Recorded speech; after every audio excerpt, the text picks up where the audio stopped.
If you're not quite sure your students are picking up on the concepts you're teaching in class, use this framework to help you.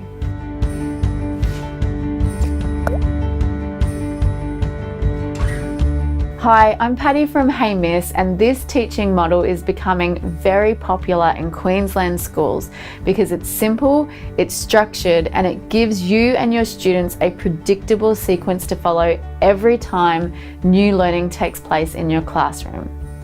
It's based on explicit instruction, and it's a 3-step process of I do, we do, then you do. So to give you a very brief overview, the I do phase is where you as the teacher model an example.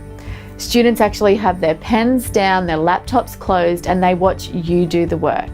Here you might be using a graphic organizer, you'll be thinking aloud, you'll be unpacking the process, and you'll be showing them step by step exactly what needs to be done. This will give them enough time to process what they need to do and to ask any lingering questions.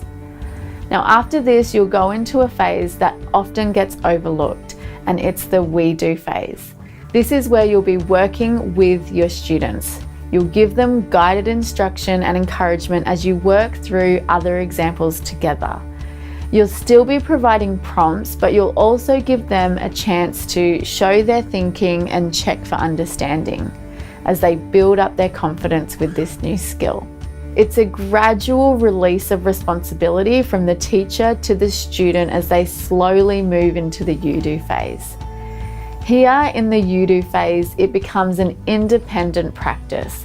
They are given the task or the question and all the resources they need to now work on their own. They know what they're doing and they feel safe demonstrating their new skills because you helped them and stood beside them in the previous step.